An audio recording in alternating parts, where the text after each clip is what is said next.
है एवरीवन। तो स्वागत है आप सभी का हमारे यूट्यूब चैनल विद्या लहर पर, जिसका उद्देश्य एक पढ़ाई करने का है इस चैनल का। तो सबसे पहले हम बात करने वाले हैं अपने चैनल के नाम पर। तो जो हमारा ये विद्या लहर चैनल है, ये इस उद्देश्य पर बना है कि जिस प्रकार लहर आते ही किनारे का सारा कचरा साफ हो जाता है, उसी प्रकार इस विद्या लहर पर आने के बाद आपके मन से पढ़ाई का सारा डर साफ हो जाएगा। तो बात करने वाले हैं हम आज की इस चैनल पर, विद्या लहर चैनल पर, क्लास 9 टू 12 यानी कि 9, 10th, 11th, 12th की पढ़ाई होने वाली है, जो कि अभी थोड़ा नया चैनल है, एकदम ही नया चैनल है। तो आज हम सबसे पहले लेने वाले हैं अपनी क्लास 11th की क्लास, जिसमें का फर्स्ट चैप्टर है समुच्चय यानी कि सेट्स। आज हम बात करने वाले हैं क्लास 11th के फर्स्ट चैप्टर समुच्चय की। तो इस चैनल पर आपको क्लास 11, 10th, 9th, 12th की मैथ्स तो मिलेगी मिलेगी ही, लेकिन अगर आपको यदि और भी क्लास चाहिए तो आप हमको सजेस्ट कर सकते हैं कि हमें साइंस की क्लास चाहिए, केमिस्ट्री की साइंस चाहिए। वैसे हम अभी रिकॉर्डेड वीडियो डालते ही रहेंगे, बट जैसे ही हमारा मतलब सब कुछ कंप्लीट होता है, हम बहुत ही जल्द आपके लिए लाइव क्लासेस लाने वाले हैं। तो चलिए शुरू करते हैं आज के सेशन को। हम पढ़ा अपने मेन मुद्दे पर उतरते हैं, तो जिसमें क्लास 11th में हम पढ़ेंगे समुच्चय, जो कि इसको टीचर्स के द्वारा और स्टूडेंट्स के द्वारा बताया जाता है कि बहुत ही बोल सकते हैं कि टफ टॉपिक है। मतलब क्लास 11th में अगर जो कोई ये चैप्टर समझ गया भाई, तो क्लास 11th की आधी मैथ तो समझ ही गया। और अब जो क्लास 11th में 10th से बच्चे जाते हैं, क्लास 11th की पढ़ाई को मतलब कि वो हल्के में लिए रहते हैं कि अभी 10th था, 10th में खूब जोर लगा के पढ़ाई किए, बोर्ड में आ गए, बोर्ड में अच्छे खासे नंबर 90 प्लस या फिर कोई रैंक आ गई, तो वो पढ़ाई करना ही छोड़ देते हैं। तो ऐसा बिल्कुल भी नहीं करना है। अगर आप 11th में हल्के हो गए, बादशाह बनने लगे, तो आपको 12th में गुलाम बनना पड़ेगा। यदि आपको 12th में बादशाह बनना है तो 11th में गुलाम बनना पड़ेगा। अगर आपको क्लास 12th फाइट करना है, बोर्ड एग्जाम आप अपने 12th का अच्छा देना चाहते हैं, तो मेरी मानिए आप अपनी क्लास 11th की पढ़ाई को हल्के में ना लीजिए। और जिस प्रकार आप अपनी 10th की पढ़ाई करके पूरी करके आए हो सीरियसली से, और जो मतलब कि ख्वाब चल रहे हैं 12th में पढ़ने के, तो आप आज अपना देखिए, कल के बारे में मत देखिए। आज सुंदर तो कल सुंदर अपने आप हो जाएगा। लेकिन अगर आप अभी नहीं समझेंगे क्लास 11th में, तो आपके लिए क्लास 12th में समझना बहुत बड़ा पहाड़ बन जाएगा। तो आप क्लास 11th की पढ़ाई को हल्के में ना लेकर के, उसको अच्छे से मन लगा करके, ध्यान पूर्वक, सीरियसली होकर आप पढ़ाई करिए, ताकि ताकि आपका जो क्लास 12th है वो बहुत अच्छे नंबरों से आप पास कर पाए। तो चलिए शुरू करते हैं हम आज के चैप्टर से, समुच्चय 11th, जो अध्याय 1 है, और चैप्टर का नेम है समुच्चय, यानी जिसको हम बोलते हैं इंग्लिश में सेट्स। जैसे कि मैं आपसे बात करूं कि आपके क्लास में पूरे 40 बच्चे हैं, और 40 बच्चों, जो आपकी क्लास में 40 बच्चे पढ़ते हैं, आपसे मैं ये पूछूं कि आप उन 40 बच्चों का मुझे नाम बताओ, तो आप उन्हीं 40 बच्चों का नाम बताओगे जो आपकी क्लास में पढ़ते हैं। देन उसके बाद मैं अगर आपके बगल वाले बच्चे से भी यही सेम क्वेश्चन करूं कि आपकी क्लास में जो 40 बच्चे पढ़ते हैं, आप उनके नाम बताओ, तो वो भी यही बताएगा जो आपने बताया है, क्योंकि वो आपके ही क्लास में पढ़ता है। और उस जो आपकी क्लास में स्टूडेंट्स 40 बच्चे हैं, वो भी वो बच्चे उसके भी क्लास में 40 स्टूडेंट्स हैं। तो अगर मैं आपसे और आपके बगल वाले से ये क्वेश्चन करूँ कि आपकी क्लास में जो 40 बच्चे उनके नाम बताओ, तो आप दोनों सेम बताओगे। फिर उसके बाद अगर मैं किसी तीसरे बच्चे से पूछूं उसी क्लास के कि आपकी क्लास में जो 40 स्टूडेंट्स पढ़ते हैं, आप मुझे उनका नाम बताइए, तो वो तीसरा बच्चा भी वही आंसर देगा। क्यों देगा? क्योंकि आप लोग उसी क्लास के हैं, यानी उसी संग्रह के हैं, उसी समुच्चय के हैं। जिस समुच्चय के आप हैं, उसी समुच्चय के वो दो बच्चे हैं जो मेरे द्वारा किए गए क्वेश्चन का उत्तर सेम सेम दे रहे हैं। क्या क्वेश्चन था कि आप अपने कक्षा के 40 बच्चों का नाम बताइए, तो जो आप बताओगे वही वो 2 बच्चे बताएंगे। यानी कि पहली बात ये क्लियर हुई कि जो हमारा उत्तर होगा वो समान आना चाहिए। पहली बात क्लियर हो गई। देन उसके बाद अगर मैं ये क्वेश्चन करूं कि आप मुझे प्रथम 10 प्राकृतिक संख्याओं के नाम बताओ, यहाँ शब्द को आप पकड़िएगा, एक एक भाषा को फ्लो में मत लीजिएगा, नहीं तो ऊपर से जाएगा जैसे आप ऊपर से समझ रहे हैं। मैं आपसे पूछूं कि आप एक से मतलब कि प्रथम 10 प्राकृतिक संख्याओं के नाम बताओ, यानी 1 से 10 तक की प्राकृतिक संख्याओं के नाम बताओ, तो जो आप मुझे प्राकृतिक संख्याओं के नाम बताओगे तो वो तो यही होंगी ना। क्या होती हैं प्राकृतिक संख्याएं? एक होती है, दो होगी, तीन होगी, चार होगी, पांच होगी, छह होगी, सात होगी, आठ होगी, नौ होगी और 10 होगी।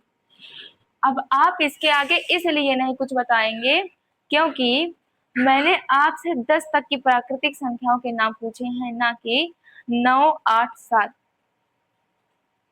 तो मैंने यहाँ पास बॉन्ड लगाया है कि प्रथम 10 प्राकृतिक संख्याओं के नाम बताओ, तो आप तो यही आंसर देंगे। आप ये तो करेंगे नहीं कि नहीं नहीं 9 होगा। क्यों 9 होगा? गलत हो जाएगा भाई, क्योंकि मैंने 10 प्रथम प्राकृतिक संख्याओं के नाम पूछे हैं, तो आपको यहाँ पास 10 लिखना ही होगा। अब मैं इसी क्वेश्चन को, प्रथम 10 प्राकृतिक संख्याओं के नाम वाली क्वेश्चन को आपसे पूछूं या फिर किसी अदर से पूछूं या फिर किसी अदर लैंग्वेज में पूछूं, या हिंदी की लैंग्वेज में पूछूं या फिर अंग्रेजी की या फिर जापानी भाषा में या फिर फ्रेंच भाषा में या फिर उर्दू में या फिर संस्कृत में या हिंदी में या इंग्लिश में या फिर गणित में, आंसर तो मेरा वही आएगा जो होगा। इसका क्या होगा? 1 to 10 नंबर। तो मैं चाहे जिस भाषा में पूछूं, चाहे जिससे पूछूं, चाहे जिस शहर से पूछूं, हमारा उत्तर समान आना चाहिए। फिर इसके बाद जैसे मैं आपसे पूछूं कि यहाँ पास मतलब कि किसी भी परिभाषा बनती है समुच्चय की कि किसी भी ऑब्जेक्ट या अवयव के सुपरिभाषित समूह को संग्रह या समूह या संग्रह को हम समुच्चय कहते हैं। अब यहाँ पास आप पूछेंगे सुपरिभाषित क्या है? भाई सुपरिभाषित का मतलब होता है कि जैसे कि परिभाषा कुछ भी हो, यहाँ पर सुपरिभाषित का अर्थ समझिए कि परिभाषा कुछ भी हो, उसे देखकर हमें ये पता चल जाए कि यहाँ पास बात किसकी हो रही है। कुछ भी डिफिनेशन लिखी हो, किसी भी चीज की डिफिनेशन लिखी हो, लेकिन हमें उसे देखकर ये पता हो जाना चाहिए कि ये बात भाई प्राइम मिनिस्टर की हो रही है या फिर चीफ मिनिस्टर की हो रही है। हम ये डाउट में ना जाएं कि यहाँ पास बात किसकी हो रहा है, कि मुख्यमंत्री की, ये वो क्या कहते हैं, प्रधानमंत्री की है कि मुख्यमंत्री की। यानी एक क्लियर होना चाहिए कि हाँ यहाँ पास बात प्रधानमंत्री की ही हो रही है, ना कि मुख्यमंत्री की। मतलब कि सुपरिभाषित का मतलब ये होता है कि जिसकी बात हो वो हमें पता हो कि किस इंसान की, किस मुद्दे की, किस विषय की बात हो रही है। तो यहाँ किसकी बात हो रही थी? प्राकृतिक संख्याओं की बात हो रही थी। तो ये सुपरिभाषित लिखी हुई है। अगर इसी के अंदर मतलब ये करली ब्रैकेट लगा दिया जाए तो ये बन जाएगा हमारा सुपरिभाषित समुच्चय। अगर ये करली ब्रैकेट लग जाता है तो इसको हम बोलते हैं समुच्चय। अगर हम आपसे बोलें कि आप बताइए कि ये जो मतलब इसमें संख्याएं लिखी हैं ये सुपरिभाषित है कि नहीं है, क्योंकि हमारा जो क्वेश्चन पूछा गया है वो खुद ही वेल डिफाइंड है। तो ये जो हमारा क्वेश्चन है और ये क्वेश्चन के अकॉर्डिंग जो आंसर दिया गया है, जब क्वेश्चन वेल डिफाइंड यानी सुपरिभाषित रहेगा तो आंसर भी वेल डिफाइंड सुपरिभाषित ही रहेगा। मान लीजिए मैं आपसे पूछूं कि अभी तक जो मतलब कि प्रधानमंत्री बने हैं, मतलब 1947 से लेकर के जो मतलब वर्तमान तक के प्रधानमंत्री बने हैं, आप मुझे उनके नाम बताइए। तो सबका उत्तर तो वही होगा ना, क्योंकि जो हमारा जो क्योंकि मेरा जो क्वेश्चन है वो खुद ही सुपरिभाषित है। तो जो आप उत्तर दोगे वो आप भी सुपरिभाषित दोगे। अगर मैं ऊट पटांग का क्वेश्चन पूछूंगी तो आप भी ऊट पटांग का ही आंसर देंगे, क्योंकि वहां पास क्वेश्चन ही नहीं वेल डिफाइंड है। तो जैसे मैं आपसे पूछ लूं कि 1947 से लेकर के प्रेजेंट टाइम तक के जितने भी प्रधानमंत्री हैं, आप मुझे उनके नाम बताइए, तो आपके मन में एक डाउट आने वाला है कि भाई उनमें से जितने भी प्रधानमंत्री बने हैं, कोई व्यक्ति उसमें से कोई कोई जो प्रधानमंत्री है वो एक बार नहीं, एक से कई बार ज्यादा बना है। एक बार बने हैं, दो बार बने हैं, और वो तीन तीन बार भी बना है। प्रेजेंट टाइम में हमारे जो प्रधानमंत्री हैं मोदी, नरेंद्र मोदी, वो खुद ही भाई लगातार बने आ रहे हैं दो तीन बार से। तो आप यहाँ पास पूछेंगे तो क्या उनके नाम जितने बार वो बने हैं उतने बार हम उनका नाम लिखेंगे? तो नहीं, यहाँ पास हम उनका नाम दो कई कई बार नहीं लिखेंगे, हम कई कई बार लिखेंगे या फिर एक बार लिखेंगे। यानी जितने बार वो प्रधानमंत्री बने हैं, दो बार तीन बार, उतनी बार उनका नाम लिखेंगे या फिर एक बार ही लिखेंगे, क्योंकि भाई वहां इंसान तो एक ही है ना, वो बना कई बार है, इंसान वही है। तो हम उसके बारे में भी डिस्कस करेंगे आगे। और फिर जैसे कि आप मान लीजिए आपसे मैं एक और क्वेश्चन करूं, अभी मैं सिर्फ आपके डाउट क्लियर करूंगी, अभी मैं क्वेश्चंस पर नहीं उतरने वाली हूँ। पहले आपको एक एक बेसिक कंप्लीट कराएंगे, इसके बाद हम आपसे क्वेश्चन करवाएंगे या आपको हम क्वेश्चन करवाएंगे।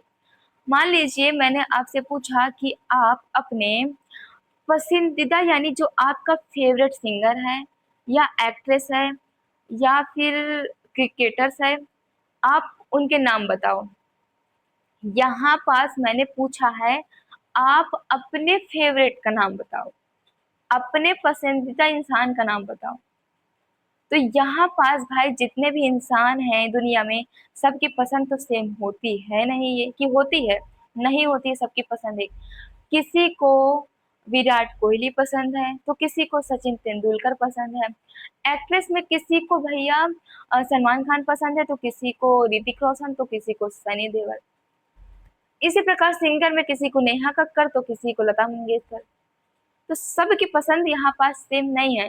तो जो हमारा उत्तर आने वाला है वो एक परफेक्ट उत्तर नहीं आने वाला है, क्योंकि मैंने परफेक्ट क्वेश्चन ही नहीं पूछा, मैंने वेल डिफाइंड क्वेश्चन ही नहीं पूछा। तो जब मैंने वेल डिफाइंड क्वेश्चन नहीं पूछा तो मुझे वेल डिफाइंड आंसर नहीं मिलेगा। अगर मैं इसी वक्त ये पूछूं कि आप मुझे भारत की ओर से सबसे अधिक शतक स्कोर करने वाले बल्लेबाज का नाम बताओ, तो यहाँ पास एक बॉन्ड लग गई, यहाँ पास एक कंडीशन आ गई कि जो सबसे अधिक शतक स्कोर किया है आप उसका नाम बताओ। यहाँ पास मनचाहा कुछ नहीं चलेगा कि आप अपने पसंदीदा का बताओ। यहाँ पास जो हमने क्वेश्चन पूछा है आप उसी का ही आंसर देंगे। अब ये जो क्वेश्चन मैंने पूछा है वो वेल डिफाइंड है, यानी सुपरिभाषित है, यानी कि जिसके बारे में हम बात कर रहे हैं वो हमको पता है। हम किसके बारे में बात कर रहे हैं? जो भारत की ओर से सबसे अधिक शतक स्कोर किया है, बल्लेबाज, हम उसकी बात कर रहे हैं। और जब हमने आपसे वो क्वेश्चन पूछा था कि आप अपने पसंदीदा की बात बताओ, तो वहां पास हमको नहीं पता था कि हम किसकी बात कर रहे हैं। वहां पास सबके मन में जो आता था, जो जिसके मन पसंद के थे, वो उनको बता रहे थे, ना कि किसी हम एक विशेष व्यक्ति की बात कर रहे थे। मैंने ये पूछा था कि आप अपने पसंदीदा का बताओ नाम, मैंने ये नहीं पूछा था कि आप परफेक्ट इसी पर्सन का नाम बताओ। अभी जो मैंने पूछा है, क्या पूछा है? भारत की ओर से सबसे अधिक शतक स्कोर करने वाले बल्लेबाज का नाम बताओ। उसमें कंडीशन लग गई है। क्या कंडीशन लग गई? कि जो मैंने क्वेश्चन पूछा आपको उसी का आंसर देना पड़ेगा। आपको अपने मन का नहीं देना पड़ेगा, नहीं देना है आपको अपने आप से नहीं देना, अपने पसंद का नहीं देना है, जो मैंने पूछा आपको वो देना है। तो यहाँ पास एक सुपरिभाषित क्वेश्चन बना। सुपरिभाषित मतलब जिसके बारे में हम बात कर रहे हैं वो हमें पता है कि हम किसके बारे में बात कर रहे हैं। तो चलिए अब आपको बहुत चीज क्लियर आ गई होंगी कि समुच्चय का मतलब क्या होता है। कि समुच्चय का मतलब होता है कि किसी भी अवयव के सुपरिभाषित, किसी भी अवयव के सुपरिभाषित समूह या संग्रह को समुच्चय कहते हैं। अब यहाँ पास आप पूछेंगे कि अवयव क्या है, अवयव मतलब कि कोई भी नंबर्स हो, कोई भी वस्तु हो, कोई भी एक्स वाई जेड एनीथिंग, उनका जो एक अवयव का एक जो मतलब सुपरिभाषित समूह होगा। मान लीजिए आप अपनी क्लास में पढ़ते हैं, आपकी क्लास में जितने स्टूडेंट्स हैं वो सुपरिभाषित ही तो हैं यार, एक उनका समुच्चय है, एक मतलब कि ग्रुप है। तो वहां पर जितने भी लोग पढ़ते हैं वो क्या कहलाएंगे? अवयव कहलाएंगे। आपके क्लास में, आपके क्लास का जो ग्रुप है, आप मान लीजिए आप क्लास 11th में पढ़ते हैं, जो भी आपके क्लास में स्टूडेंट्स पढ़ते हैं वो एक अवयव हैं। यानी कि अवयव के सुपरिभाषित समूह को, सुपरिभाषित यानी जो जो पढ़ते हैं हमको उनके नाम पता हो, उसको बोलेंगे सुपरिभाषित। किसी भी अवयव के सुपरिभाषित समूह को, समूह या फिर संग्रह या फिर ग्रुप या फिर मतलब समूह या संग्रह ग्रुप एक ही चीज है, को हम समुच्चय कहते हैं। अब यहाँ पास हम समुच्चय से रिलेटेड कुछ चीज पढ़ने वाले हैं। जैसे आपको नोट्स में सामने दिख रहा होगा, दो नोट्स लिखी हुई हैं। समुच्चय के लिए वस्तुएं, अवयव तथा सदस्य पर्यायवाची शब्द हैं। अब इस लाइन का मतलब क्या हुआ, चलिए इस लाइन का मतलब आपको डिटेल में समझाते हैं। यानी जो समुच्चय है, समुच्चय के लिए मान लीजिए जो हमारा समुच्चय लिखा है, समुच्चय के लिए एक मतलब समुच्चय, आप समझिए समुच्चय का मतलब क्या है? ग्रुप है एक समुच्चय, एक मतलब संग्रह है समुच्चय।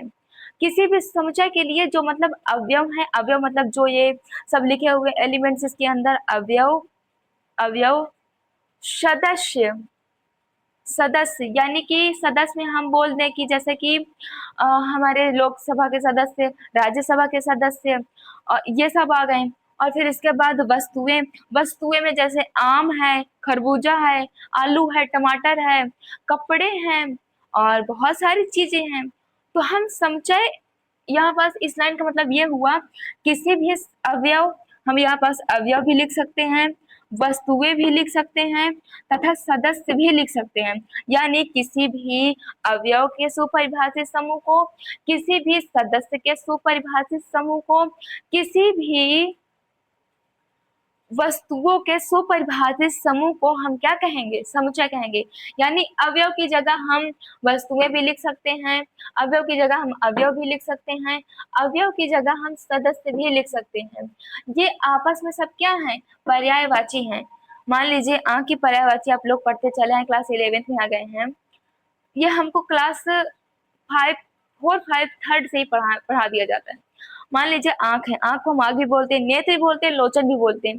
तो चाहे आंख बोले, चाहे नेत्र बोले, चाहे लोचन बोले, मतलब तो वही निकला। तो चाहे हम अवयव बोले, चाहे वस्तुएं बोले, चाहे सदस्य बोले, मतलब तो वही हुआ, डेफिनेशन तो वही निकल के आने वाली है। तो इस लाइन का मतलब यही हुआ कि हम ये जो डेफिनेशन लिखी हुई है, अवयव अथवा वस्तुएं अथवा सदस्य के सुपरिभाषित समूह को हम समुच्चय कहते हैं। देन इसके बाद आते हैं हम सेकेंड लाइन पर। तो सेकेंड लाइन हमारी क्या बोलती है कि समुच्चय को प्रायः अंग्रेजी वर्णमाला के बड़े अक्षरों से निरूपित करते हैं। समझिए इस लाइन को। समुच्चय यानी जो हमारा ये समुच्चय बनकर तैयार हुआ है, समुच्चय को प्रायः अंग्रेजी वर्णमाला के, यानी कि कैपिटल लेटर, इंग्लिश के कैपिटल लेटर से हम लोग निरूपित करते। एग्जाम्पल फॉर, मान लीजिए कि एग्जाम्पल में हमारे पास है ए हो गया, बी हो गया, सी हो गया, एक्स वाई जेड ETC। अब हमारे पास ये समुच्चय बनकर तैयार है। अब हम इसको ऐसे कर दें, ऐसे, तो यहाँ पास ये जो समुच्चय है इसको एक नाम मिल गया, इसको एक नाम मिल गया। जैसे आप खुद में, आप एग्जाम्पल बनिए खुद में। जैसे आपसे कोई पूछे कि आप किस फैमिली से बिलोंग करते हैं, तो आपके पास एक आंसर होता है देने के लिए कि हम इस फैमिली से बिलोंग करते हैं। तो इस प्रकार इस लाइन का मतलब हुआ समुच्चय को प्रायः, यानी समुच्चय ये है, समुच्चय को प्रायः अंग्रेजी वर्णमाला के बड़े अक्षरों से निरूपित करते हैं। यानी अब इसके पास जवाब है देने के लिए, अगर कोई इससे पूछ ले कि भाई तुम किस फैमिली से बिलोंग करते हो या फिर किस सेट से बिलोंग करते हो, अगर इससे कोई पूछ ले कि बताओ, यानी कि आपसे कोई पूछ ले कि बताओ एलिमेंट 6 किस समुच्चय से बिलोंग करता है, आपके पास आंसर देने के लिए है। अब आप बोलेंगे कि 6 जो है ये सेट ए से बिलोंग करता है। बात आ रही है ना समझ में? अगर आपसे कोई पूछे कि बताइए 2 किस सेट से बिलोंग करता है, आप बोलेंगे कि सेट ए से बिलोंग करता है। 3 किससे करता है? 4 5 6 7 8 9 10, यानी कि जितने भी इस सेट के अंदर एलिमेंट्स लिखे हुए हैं ये सब सेट ए से बिलोंग करते हैं। अगर आपसे कोई पूछ ले कि बताओ क्या 11 नंबर 11 सेट ए से बिलोंग करता है, आप देख के तुरंत बता देंगे 11 इसमें है ही नहीं है, तो 11 बिलोंग कहाँ से करेगा? तो जितने भी नंबर हमारे सेट के अंदर मौजूद होंगे, प्रेजेंट होंगे, वही सेट ए से बिलोंग करेंगे। अगर आप सोच ले कि इसके बाहर से बिलोंग करें, तो इसके बाहर से बिलोंग नहीं करेंगे नंबर, क्योंकि उसमें लिखा ही नहीं है। जितने भी नंबर सेट के अंदर लिखे होंगे और उस सेट का जो नाम दिया होगा, ए दिया होगा, बी दिया होगा, सी दिया होगा, वो सारे नंबर्स उस सेट से बिलोंग करेंगे जो सेट के अंदर होंगे। तो बात करते हैं अब हम समुच्चय और उनका निरूपण, यानी कि आपको समय हेडिंग्स पड़ी होगी, समुच्चय और उनका निरूपण। तो यानी कुछ ऐसी संख्याएं होती हैं जिनके लिए हमें परफेक्ट ये मतलब कि नंबर रिप्रेजेंट किए जाते हैं, यानी कि इनके लिए पहले से ही कैपिटल वर्ड है, मतलब कैपिटल लेटर डिनोट कर दिए जाते हैं। कि जैसे अगर कहीं इस पूरे चैप्टर में प्राकृतिक संख्याओं की बात होगी तो उसे हम एन से रिप्रेजेंट करेंगे। अगर पूर्णांकों का समुच्चय यानी पूर्णांकों की बात होगी तो उसे हम जेड से रिप्रेजेंट करेंगे। अगर परिमेय संख्याओं की बात होगी तो उसे हम क्यू से रिप्रेजेंट करेंगे। अगर वास्तविक संख्याओं की बात होगी तो हम उसे आर से प्रेजेंट करेंगे, रियल नंबर। अगर धन पूर्णांकों की बात होगी, धन यानी जिनकी वैल्यू पॉजिटिव यानी कि प्लस में होगी, उन्हें हम जेड प्लस से डिनोट करेंगे यानी कि रिप्रेजेंट करेंगे। आप देख सकते हैं यहाँ पास ओनली जेड है, इसके ऊपर कोई भी सिंबल नहीं लगा है, लेकिन यहाँ पास जेड के ऊपर प्लस का सिंबल लगा, क्योंकि यहाँ पास पूर्णांकों की बात नहीं हो रही, यहाँ पास धन पूर्णांकों की बात हो रही है। अब अगर बात होगी धन परिमेय संख्याओं की तो हम उसे क्यू प्लस से डिनोट करेंगे, और यहाँ पास केवल क्यू से रिप्रेजेंट किया गया था क्योंकि केवल परिमेय संख्याओं की बात हुई थी। अब अगर परिमेय संख्याओं की बात हुई है तो उसमें माइनस भी आएगा और प्लस भी आएगा, तो इसलिए यहाँ पास परफेक्ट सिंबल लगा दिया गया है प्लस, क्योंकि धन परिमेय संख्याओं की बात हो रही। और अगर धन वास्तविक संख्याओं की बात होगी तो यहाँ पास हम आर प्लस करेंगे। तो सिंपल सी बात, आप इसे एकदम सिंपल लैंग्वेज में समझ सकते हैं, कोई भी कठिन नहीं है इसे समझना, एकदम ही इजी है। आप मन लगाकर समझिए, आपको पूरी ये बातें जो लिखी हुई हैं आपको समझ में आएंगी। चलिए पहले बात हम बात करते हैं अपनी प्राकृतिक संख्याओं की। दिया गया यहाँ पास n, यानी कि हम अगर प्राकृतिक संख्याओं की बात होगी तो हम उसे n से डिनोट करेंगे, यानी n से रिप्रेजेंट करेंगे प्राकृतिक संख्याओं का समुच्चय। अब प्राकृतिक संख्या हमारी क्या होती हैं? प्राकृतिक संख्याएं 1 से स्टार्ट हो जाती हैं और वो इनफाइनाइट तक जाती हैं, 1 2 3 4 5 6 7 8 9 10 11 12, यानी कि अंत तक, अनंत तक, इनफाइनाइट तक जाएंगी प्राकृतिक संख्याएं। अगर बोले आपसे चैप्टर में कि प्राकृतिक संख्याएं हैं तो आपको उसके लिए कोई अलग से लेटर नहीं लाना पड़ेगा, A B C D E F G H, इनके लिए कोई भी अलग सा लेटर नहीं लाना पड़ेगा। आपको इनके लिए पूरा का पूरा पहले से पहले तैयार करके दे दिया गया है। अगर इनकी कहीं बात होती है चैप्टर में तो हमें बिना किसी सोचे समझे कोई भी लेटर नहीं लेना है अपने मन से। ये जो लेटर दिए गए हैं, जो डिनोट किए गए हैं, जो इनके लिए रिप्रेजेंट किया जाता है, हमें इन्हें ही लिखना है। अब बात करते हैं पूर्णांकों का समुच्चय। पूर्णांक को हम जेड से डिनोट करते हैं। पूर्णांक हमारे क्या होते हैं? दो प्रकार के पूर्णांक होते हैं, धन पूर्णांक और ऋण पूर्णांक। पूर्णांक माने जो अपने में ही पूर्ण हो, कोई दशमलव दशमलव नहीं, जो अपने में पूर्ण हो। आप देख सकते हैं कि 0 के बाईं ओर ऋणात्मक पूर्णांक, 0 के दाईं ओर धनात्मक पूर्णांक, इन्हें हम कहते हैं पूर्णांक। 1 2 3 4 5 6, यानी कि 0 से पूर्णांक स्टार्ट होता है।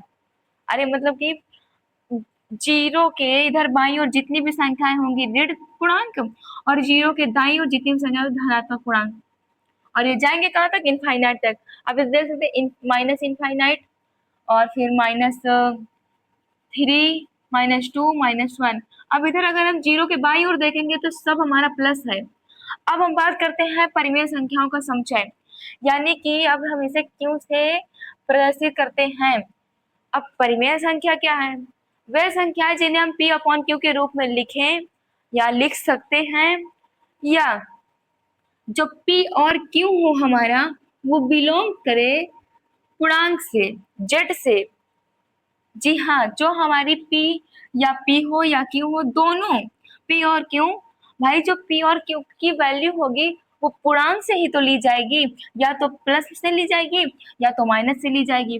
मान लीजिए आपके पास संख्या है 10/2, 10/2 है। ये 10 क्या है? पूर्णांक ही तो है, पूर्णांक में ही तो आएगा 10। ये 2 क्या है? ये भी तो पूर्णांक में ही आएगा। अब हम इसको कटिंग कर सकते हैं और ये 5/1 हो जाएगा। ये हो गया हमारा p और ये हो गया हमारा q। ये धन पूर्णांक थे, ये परिमेय संख्या है। अब देखिए जो यहाँ पास p और q हैं, ये z से बिलोंग करते हैं कि नहीं, पूर्णांकों से बिलोंग करते हैं कि नहीं? तो जो p और q की वैल्यू होगी वो पूर्णांक से ही तो लिए जाएंगे। और अगर हम बात करें, और आप यहाँ पर देख सकते हैं जो q की वैल्यू है वो 0 नहीं है। पूरा का पूरा हमारा जो मतलब की परिभाषा है वो फिट पड़ रही है, यानी कि परिमेय संख्या वो जिन्हें हम p अपॉन q के रूप में लिख सके, बिल्कुल देख सकते हैं, हम लिख सकते हैं। और जो p और q है वो बिलोंग करे z से, बिल्कुल कर रहे हैं। ये भाई z ही तो है, पूर्णांक ही तो है। और जो हमारा q हो वो इज नॉट इक्वल 0, 0 के बराबर नहीं है। q का मान 1 दिया गया है, क्योंकि परिभाषा गलत हो जाएगी अगर q का मान 0 होगा। परिभाषा ये कहती है कि वे संख्याएं जिन्हें हम p अपॉन q के रूप में लिखें वे हमारी परिमेय संख्या कहलाती हैं। अगर q की वैल्यू 0 होगी तो उसे हम p अपॉन q के रूप में कहाँ लिख पाएंगे? नहीं लिख पाएंगे हम उसे। और हम और एक एग्जांपल लेते हैं, -13.5। अब आप इसको देखिए, ये जो है ये हमारा निगेटिव z है, यानी कि बोल सकते हैं कि ये ऋणात्मक पूर्णांक है। तो आप बोलेंगे क्या इसे हम परिमेय संख्या मानेंगे? ऑफ कोर्स, बिल्कुल मान सकते हैं। क्यों मानेंगे? इसको हम हटाएंगे ऊपर और ये 0 लगाएंगे, और आप देख सकते हैं कि ये जो पूर्णांक है ये 0 के बाईं ओर का है। पूर्णांक में तो धनात्मक भी है ऋणात्मक भी है, तो ये भी हमारी परिमेय संख्या हुई और ये भी हमारी परिमेय संख्या हुई। तो समझ आ गया ना परिमेय संख्या क्या है। अब हम बात करते हैं वास्तविक संख्याओं का समुच्चय, जो हम कह सकते हैं कि संख्याओं का राजा महाराजा। जैसे भगवान होते हैं, भगवान किसी पर भेदभाव नहीं करते। कौन लंगड़ा है, कौन अंधा है, कौन बहरा है, कौन गूंगा है, कौन काला है, कौन गोरा, वो सबको अपना लेते हैं। वो किसी पर भी भेदभाव नहीं करते हैं। उसी प्रकार हमारी ये वास्तविक संख्या है, रियल नंबर, ये सबको भैया अपने पास रखती है। ये चाहे माइनस की संख्या हो, ये देख सकते हैं आप, चाहे माइनस की संख्या हो या फिर प्लस की संख्या हो, या फिर रूट के अंदर की संख्या हो, या फिर पॉइंट हो, या फिर रूट के अंदर माइनस की संख्या हो, या फिर वो अशांत अनावर्ती हो, या फिर आवर्ती हो, या पाई हो, वो सबको सम्मिलित करती है अपने पास। ये है हमारी वास्तविक संख्या की खासियत। और यहाँ पास आपका एक फार्मूला बनके तैयार होता है कि जो वास्तविक संख्या है इक्वल टू हो जाएगी परिमेय संख्या प्लस अपरिमेय संख्या, यानी real number is equal to rational number plus irrational number. यानी जो हमारी वास्तविक संख्या है वो परिमेय और अपरिमेय से मिलकर बनती है। अगर परिमेय और अपरिमेय को जोड़ दिया जाए तो जो हमें प्राप्त होगा वो हमारी वास्तविक संख्या कहलाएगी। यहाँ से एक आपका बहुत ही बोल सकते हैं इम्पोर्टेंट फार्मूला रेडी हुआ। Real number equal to rational number plus irrational. इसको नोट कर लीजिएगा आप, काम देगा, एमसीक्यू पूछता है ये। अब हम बात करने वाले हैं अपने धन पूर्णांकों का समुच्चय। अब ये धन पूर्णांक क्या है भाई? पूर्णांक तो समझ लिए कि पूर्णांक क्या है। हाँ, पूर्णांक हमने समझ लिया कि इसमें ऋण और जो मतलब कि धन है सब आते हैं। लेकिन लेकिन लेकिन यहाँ पास एक बॉन्ड लग गया है। क्या बोला है कि धन पूर्णांकों का संचयन। यहाँ पास आप देख सकते हैं ओनली जेड था और यहाँ पास जेड प्लस आ गया है। यानी अब इसमें केवल केवल प्लस की संख्याएं होंगी। 1 2 3 4 जो भी होगा प्लस में होगा, क्योंकि यहाँ पास साफ साफ उसने बोल दिया कि मेरे अंदर जो भी रहेगा उसकी वैल्यू पॉजिटिव रहेगी, नॉट निगेटिव। निगेटिव नहीं रहेगी। अब यहाँ पास हम माइनस माइनस नहीं रख सकते, केवल हम प्लस की संख्या ही रखेंगे। तब यहाँ पास धन पूर्णांक भी समझ में आ गया। अब इसके बाद हम पढ़ने वाले हैं धन परिमेय संख्याओं का समुच्चय। यानी कि परिमेय संख्याओं को तो हमने समझ लिया कि वह संख्या जिन्हें पी अपॉन क्यू के रूप में लिखा जा सके। पी और क्यू बिलोंग करे जेड को, और क्यू का वैल्यू जो है वो 0 नहीं होना चाहिए। और अब हम यहाँ पास पढ़ेंगे धन परिमेय संख्याओं का समुच्चय, यानी कि वे संख्याएं जिन्हें पी अपॉन क्यू के रूप में लिख लें। ये भी पढ़ा ऊपर। पी और क्यू जेड से बिलोंग करे, ये भी पढ़े ऊपर।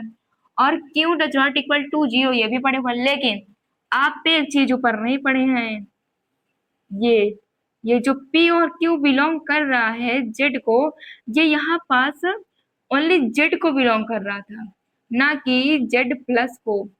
अब ये यहाँ पास पी और क्यू जेड प्लस को बिलोंग करेंगे। यानी कि यहाँ पास जो हमने आपको एग्जाम्पल दिया था, अगर हम इस नंबर के तहत आपसे पूछ लें धन परिमेय संख्याओं का समुच्चय, तो ये जो आपका मैंने आपको एग्जाम्पल दिया था ये गलत हो जाएगा। क्यों गलत हो जाएगा? क्योंकि आपको उसमें केवल धन परिमेय संख्याओं के बारे में बताना है। तो यहाँ पास ये धन तो है नहीं, ऊपर की जो संख्या है पी की जो वैल्यू है वो ऋण है, तो यहाँ पास ये आपका आंसर गलत हो जाएगा। और अगर दोनों माइनस हों तब भी बात सही हो जाएगी, क्योंकि माइनस माइनस कट जाएगा और जो हमारी एग्जैक्ट वैल्यू हो जाएगी वो प्लस में आ जाएगी, तब भी सही हो जाएगा। या तो हमारा प्लस में हो या फिर जो हमारी दोनों संख्याएं हो, यानी पी और क्यू दोनों माइनस में होनी चाहिए। जब माइनस माइनस होंगी तो माइनस माइनस कट जाएंगे और वो फिर से प्लस हो जाएंगी, तब भी हमारा मैच करेगा। और अगर हम ये वाली बात लेकर चलें कि परिमेय संख्याओं का समुच्चय, तब तो सही है। अगर परिमेय संख्याओं का समुच्चय बोलता है तो उसमें धन भी है और ऋण भी है, तो हमारा ये प्लस वाला भी सही हो जाएगा। और जो मैंने माइनस वाला मैंने आपको एग्जांपल दिया था वो माइनस वाला एग्जांपल भी सही। लेकिन अगर वो बोल रहा है कि धन परिमेय संख्याओं का समुच्चय, तो आपको वहां पास माइनस नहीं रखना भूल के, या तो संख्या प्लस ही हो। अगर प्लस नहीं है माइनस है तो फिर दोनों माइनस होनी चाहिए, क्योंकि अगर माइनस माइनस होंगी तो माइनस माइनस कट के हमको फिर से प्लस प्राप्त हो जाएगा। ये कहता हमारा फार्मूला। अब हम पढ़ते हैं धन वास्तविक संख्याओं का समुच्चय। अभी हमने पढ़ा ऊपर कि वास्तविक संख्या वो है जो सबको अपने पास सम्मिलित कर लेती है, सबको बुला लेती है। लेकिन यहाँ पास वास्तविक संख्या कुछ हमारी भेदभाव करने लगी है। क्यों भेदभाव करने लगी? क्योंकि उसको उसके ऊपर एक बॉन्ड लगा दिया गया है, उसको एक कंडीशन दे दी गई है। वो नहीं गलत कर रहे, उसको कह दिया गया है कि भैया जितनी भी संख्याएं मेरे अंदर रहेंगी वो अब पूरी की पूरी पॉजिटिव रहेंगी, निगेटिव नहीं रहेंगी। क्योंकि यहाँ पास हमारा r प्लस आ गया है, और r प्लस में हम पढ़ेंगे तो यहाँ पास +1 +2 +3 और √3। और अगर हम केवल और केवल वास्तविक संख्या की बात करेंगे, तो जब हम वास्तविक संख्या की बात करेंगे तो रूट के अंदर भी माइनस वाली संख्याएं भी क्या कहलाएंगी? वो भी हमारी रियल नंबर ही कहलाएंगी। लेकिन अगर जब हम यानी कि धन वास्तविक संख्याओं की बात करेंगे, तो जो रूट होगा, रूट के अंदर की संख्या पॉजिटिव होनी चाहिए, निगेटिव नहीं होनी चाहिए। और यहाँ पर पाई हो गया और सब कुछ सही है, लेकिन निगेटिव नहीं होना चाहिए। मान लीजिए कि आपके पास एक, आपने कहा कि जैसे कि आपने 10th क्लास में पढ़ा है कि फर्स्ट चैप्टर में शायद रहता क्वेश्चन कि सिद्ध कीजिए कि √2 एक अपरिमेय संख्या है। सिद्ध कीजिए कि √3 एक परिमेय संख्या, सिद्ध कीजिए कि √4 एक परिमेय संख्या है। तो आप यहाँ पास क्या करेंगे कि जो √2 का मान होता है 1.1414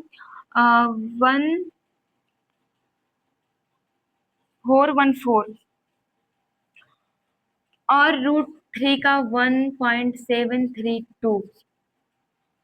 अब आप यहाँ देख सकते हैं कि जो √2 है, √3 है, ये परफेक्ट स्क्वायर नंबर नहीं है, क्योंकि यहाँ जो मतलब कि जो √2 की वैल्यू है इसको हम 1000 तक भी निकाल सकते हैं, 10,000 तक भी निकाल सकते हैं, 5 लाख तक निकाल सकते हैं, 10 लाख तक भी निकाल सकते हैं। लिख पाएंगे आप इनके नंबर? नहीं लिख पाएंगे। और जो √3 है इसकी भी वैल्यू हम बहुत बहुत बहुत बहुत निकाल सकते हैं। लेकिन जब अगर हम √4 की बात करेंगे तो भाई ये इसका अंडर रूट निकल के आ जाएगा 2, जो कि हमारा √4 एक परफेक्ट स्क्वायर नंबर है। यहाँ पास हम 2 को 2/1 करके p/q के रूप में लिख सकते हैं, यानी 2 √4 का मान हमारे पास कितना है 2, और 2 को हम 2/1 लिख करके इसको हम कह सकते हैं कि जी हाँ ये p/q के रूप में है, अर्थात ये एक परिमेय संख्या है। अब आप यहाँ पर बोलेंगे कि मैं आपको एग्जांपल दूं, तो आप यहाँ पर बोलेंगे जैसे कि 13 पॉइंट, ये वाला एग्जांपल जो मैंने दिया था आपको कि 13.5 अपॉन, हाँ बस इतना ही है।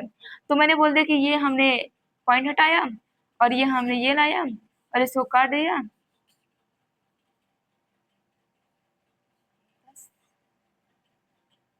15, 5 ये हमने काट दिया और ये आ गया, और ना ही काटे तो तब भी काम चलने वाला है, ऐसे करके। और ये मैंने पॉइंट हटाया, बस इतना कर दिया। अब मैं ऐसे बोल दूं कि हाँ ये p/q के रूप में है, ये जो संख्या है ये p है और ये जो संख्या ये q है, ये है हमारी p/q के रूप में। लेकिन अगर आप ये बोल दें कि हम 1.414 को अगर हम ऐसे भी तो हम कर सकते हैं, ऐसे ऐसे करके ऐसे ऐसे कर लें,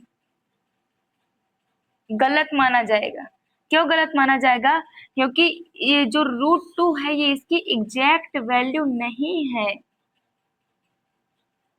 आपको समझ में आया होगा समझे। और उनका निरूपण, जिनमें हमने प्राकृत संख्याओं, पूर्णांकों, परिमेय, वास्तविक, धन पूर्णांक, धन परिमेय, धन वास्तविक संख्याओं के बारे में पढ़ा कि क्या क्या इनके अंतर्गत आता है। जैसे कि हमारे चैप्टर में इन सब के बारे में बोल दिया जाएगा, तो इनके लिए क्या रिप्रेजेंट करेंगे, ये नंबर्स, मतलब कि ये लेटर्स। अब हम पढ़ेंगे इसके आगे कि जो इस चैप्टर के जो मतलब कि इम्पोर्टेंट मतलब सिंबल हैं उनके बारे में हम अगले लेक्चर में आपको बताएंगे। अगले लेक्चर में आप देखेंगे लेक्चर नंबर 1 आपका कंप्लीट हुआ। अगले वीडियो मतलब अगले मतलब कि नॉलेज के लिए आपको आपके लिए आने वाला है लेक्चर 2। आप उसमें वीडियोस देखकर अपना मतलब कि डाउट क्लियर कर सकते हैं बिल्कुल बेसिक से। तो तब तक के लिए अगले वीडियो का इंतजार कीजिए, लाएंगे हम लेक्चर नंबर 2।